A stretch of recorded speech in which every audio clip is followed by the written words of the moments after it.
You are listening to Dreams from Snow by Anna Jansson, narrated by Sofia Engstrand. Chapter 1. You're bound by an oath of confidentiality. The words sounded more like an invocation than a simple statement. You are bound by your promise. Your mouth is sealed, and I, Rune Wilman, hold the key to the lock. I'm bound by an oath of confidentiality, Johannes Ståhl replied amiably, unbuttoning his white collar.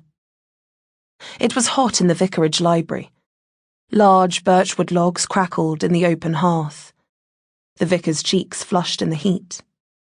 He took off his jacket and laid it over the side of the armchair, before rolling up the sleeves of his black shirt. The adjustment of his clothing wasn't only down to the temperature in the room. On some unconscious level, the vicar would often adapt his clothing so that it matched the person he was talking to, be they a farmer or an academic. On the other side of the long windows, the snow was falling in large white flakes, settling against the glass in map-like formations. Rune Wilman leaned across the table. The worn sleeves of his pullover nudged the hand-painted porcelain coffee cup as he helped himself to a slice of soft gingerbread. Johannes's belated attempt to offer the plate of cakes to Rune didn't appear to embarrass him at all.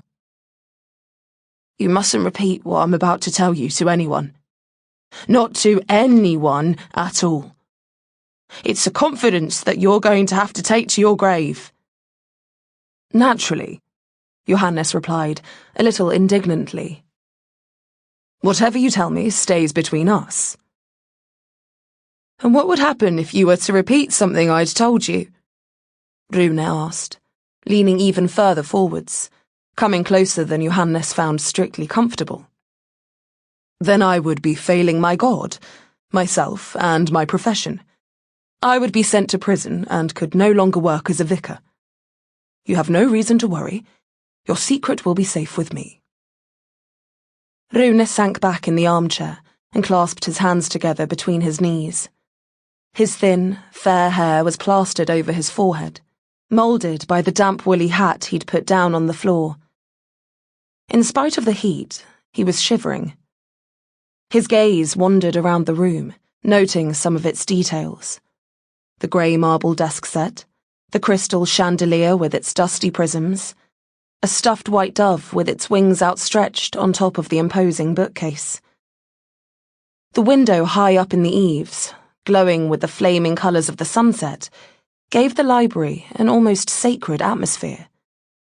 As if in contrast to the impressive setting, the vicar's worn, unpolished shoes lay discarded under the table. He'd pushed his feet under his chair. He had a hole in one sock, on his big toe.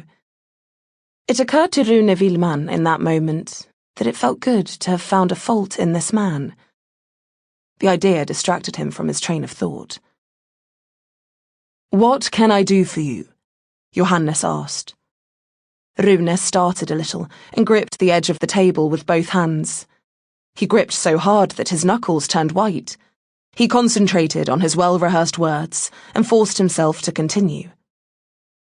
You have to listen to me, and you have to promise to keep quiet. You must never say anything about this to a living soul. I promise, Johannes replied, waiting patiently. I can't help it. I just can't help it, Rune whispered, without meeting the vicar's gaze. Johannes nodded sympathetically. A short silence followed. Rune squirmed in the armchair as he tried to find the right words. The smell of stale sweat, mixed in with an odour of damp from his woolen jumper, evaporated in the heat of the room, reaching the vicar's nostrils every time Rune changed position. What is it you can't help? Johannes leaned back, speaking slowly and quietly in an attempt to calm the agitated man in front of him.